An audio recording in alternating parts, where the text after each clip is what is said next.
Hello and welcome to our last live chat of this semester. Wow, you have gone through just about the entire human body, and now we are going to start. We're going to end at the beginning, which is female reproduction. Okay, the babies. All right, let's talk about the different parts of the female human body and the breast. And interestingly, men have breasts too. And so this should not be ignored by the process and with regard to the anatomy. The only difference is male breasts will not have ducts to carry milk, lobules to produce milk, and they have nipples, but that's one of the eternal questions is why, right? Okay, so the main area of the breast is known as the body of the breast, and this sits on top of the pectoralis major muscle. And you know how guys talk about, right, improving their pecs. So it's the same exact muscle. This is additional on top of that pectoralis muscle. Also, it's important to note this is why 10% of all breast cancer patients are men, because you can still get that cancer in that part of the breast that sits atop of the pectoralis muscle. Okay. Ligaments suspend the skin so that it can accommodate all the components, as you can see here on the illustration, in our illustration on the slide.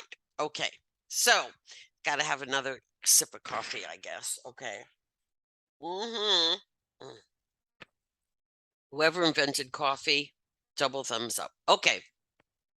Now, then we have the axillary tail, also known toward the axilla, which is your armpit. So there's this part over here that is also part of the breast.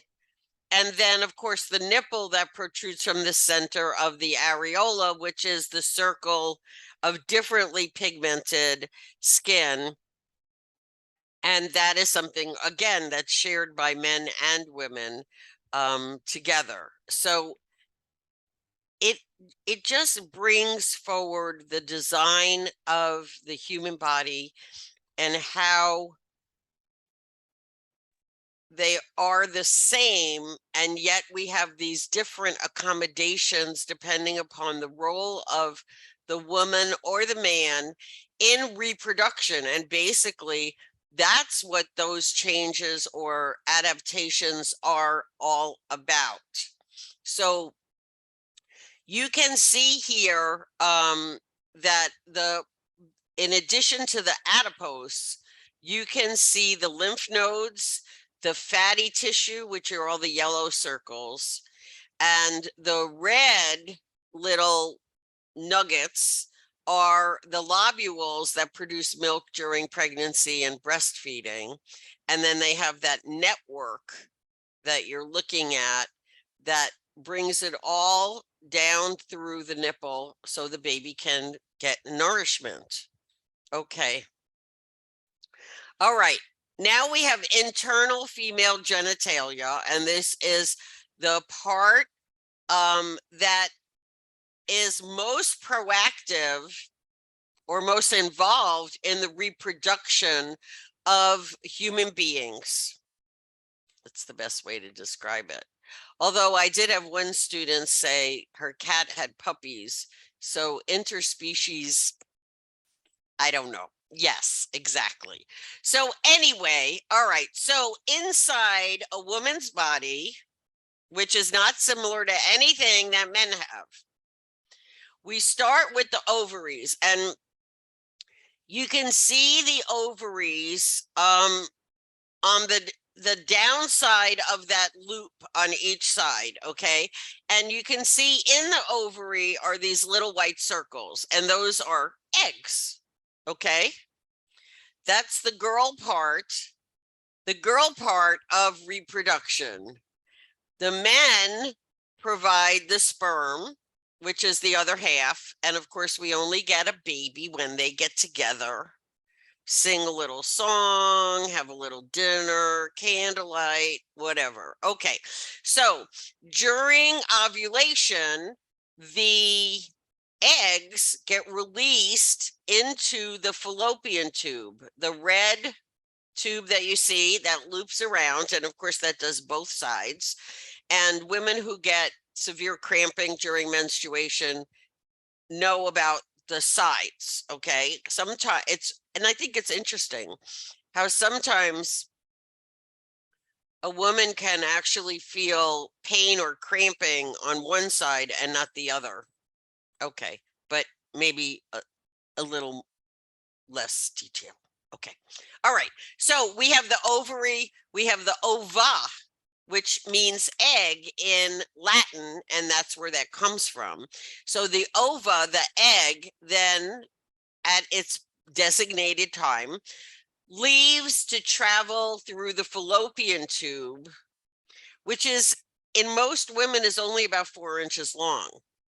And the fallopian tube is where Mr. Sperm comes up the vagina through the uterus into the fallopian tube, and that's where they get together, which can be dangerous. And maybe you've heard of an ectopic pregnancy, which means Mr. Sperm and Mr. Egg got together in the fallopian tube, and instead of continuing back down through to the uterus, they just set up house right there in the fallopian tube, and that is life-threatening to the woman. Okay, all right, so then the egg will continue down with or without her spouse to the I don't know what shape that is, like a tulip shape, or no, a tiger lily shape. The uterus is the red part in the middle, okay? And that's where the egg, if it is fertilized and we want to get pregnant, it will embed itself in the side, in the endometrium, the lining of the uterus, where it will grow into a baby, okay? If there is no fertilization, then the woman will have her menstrual cycle, and all the blood, including the unfertilized eggs, will then leave the woman's body through the vagina. And so we have the cervix, the cervical canal. Now, some of you may have noticed that that's the same word, cervix, cervical canal. That's the same word that when we talk about the vertebrae that connect to the brain, right? Cervical vertebrae, cervical canal. Okay. And that the reason for that, for these very two different things called the same word, is because cervix in Latin means neck. So of course it makes sense up here, but if you look at this illustration, you'll notice that the cervical canal is like the neck between the uterus and the vagina. So it makes sense, but only if you understand the Latin foundation of these words, okay? And that's how it all works, okay? Any questions? Okie dokie. Then let's go to the external female genitalia. And we have the vulva, which are the lips that are on either side of the vagina and protect the vagina and the clitoris and the labia minius and majoris. Okay. And then you have mons pubis, which is that mound of adipose where the hair grows. Okay. That really doesn't do anything. It's just there. But all of these other parts are considered part of the external female genitalia, and they all are components of the process of getting pregnant and having a baby. Pretty simple. Oh, and by the way, your urethral opening, you remember we talked about that when we talked urology, right? The urethra, which is the tube that goes from the urinary bladder to the outside of the body, is right in there. And you can see that almost dead center of the picture. You'll see urethral opening has its label there. Okay. And then, of course, the anus is a few inches behind that. Not very complicated. We are simple people. Okay. All right. So now, once there is a pregnancy, and especially for those of you who, well, actually, whether you're going to nursing or medical records coding, you all got to know this. Okay. All right. So gestation, which is approximately 9 months long, is referred to in 3 sections known as trimester. Tri meaning 3, mester meaning session, right? So the first trimester is from day 1 of the pregnancy up to 13 weeks, 6 days. So that's less than 14 weeks. So just under 14 weeks. Second trimester is 14 weeks, 0 days through 27 weeks. And if you'll notice, the first trimester is 13 weeks long. The second trimester is 13 weeks long. And then the third trimester is 28 weeks until the date of delivery, which can be very different for each mother and even each baby.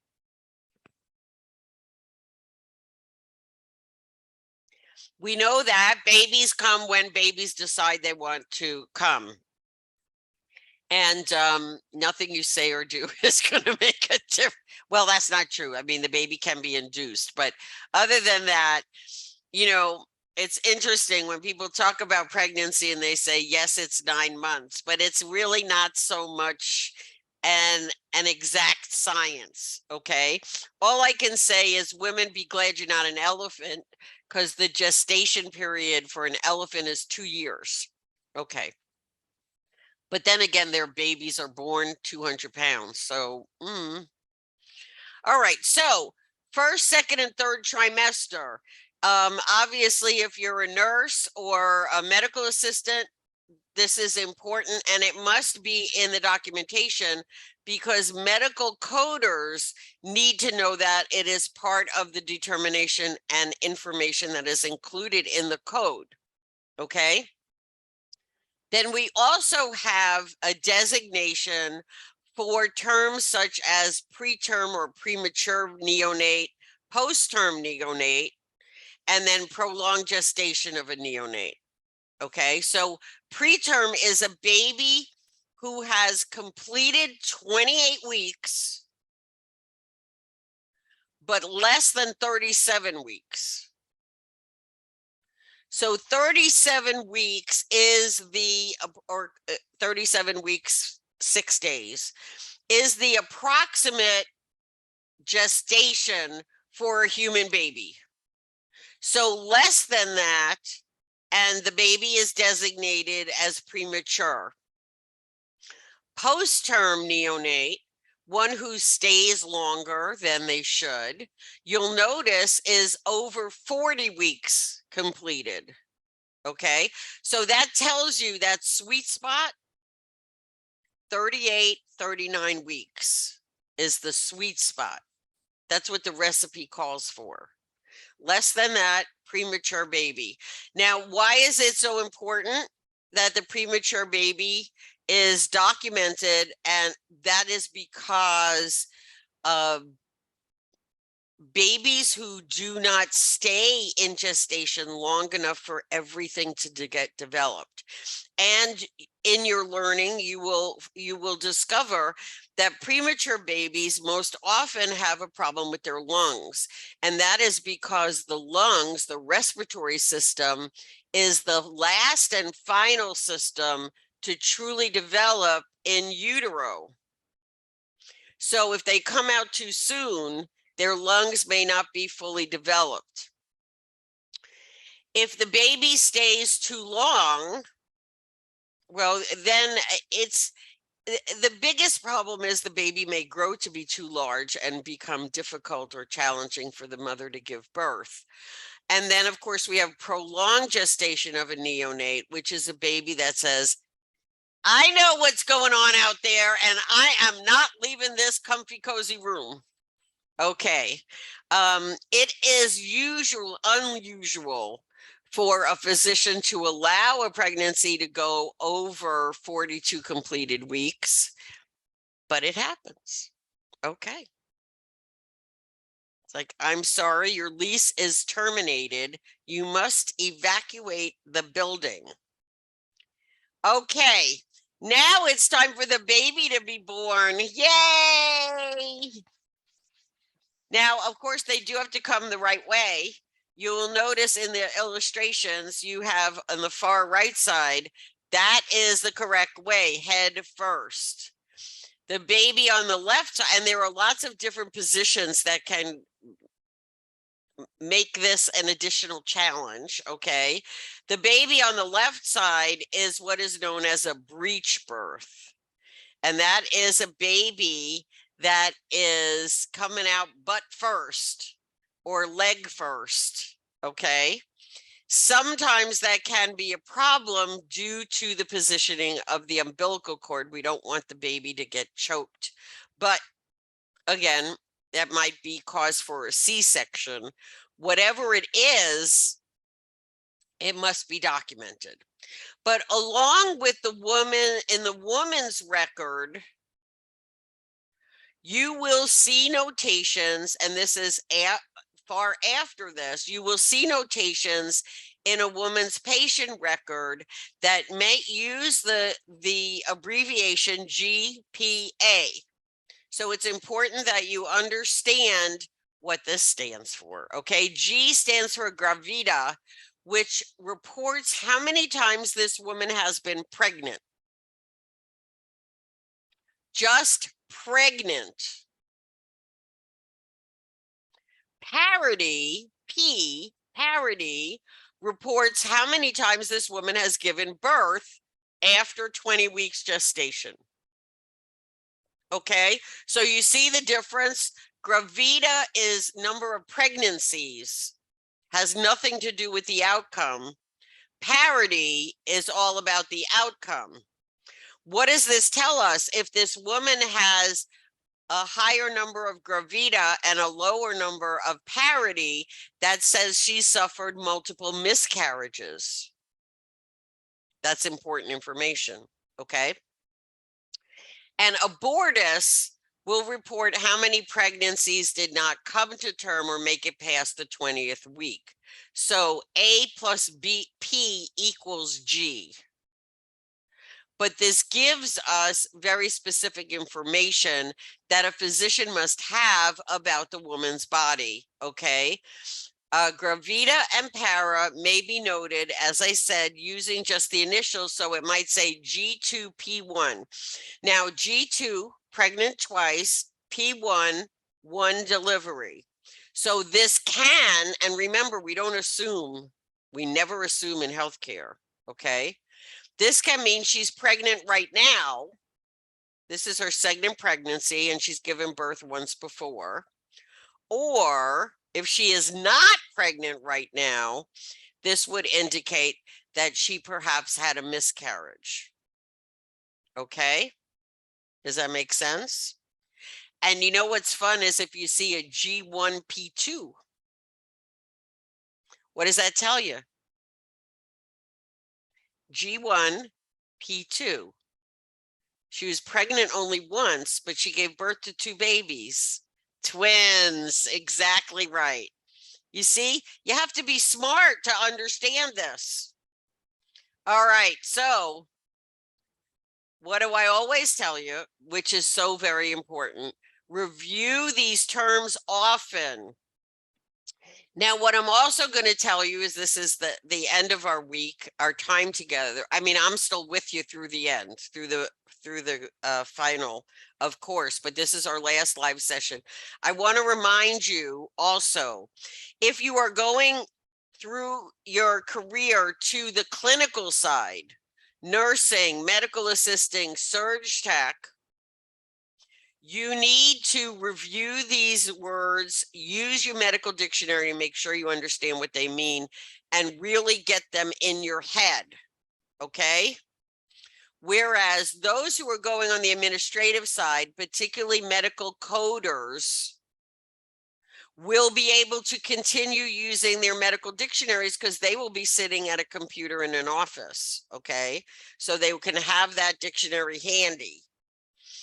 Whatever it is, you need to become comfortable with this language because this is the language of your career as well as yourself, because we all have to be a patient every now and then, okay?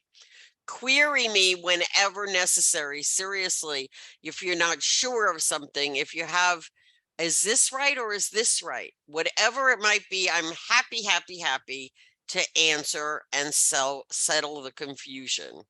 You're going to email me at safiansc@cctech.edu, not the mycctech.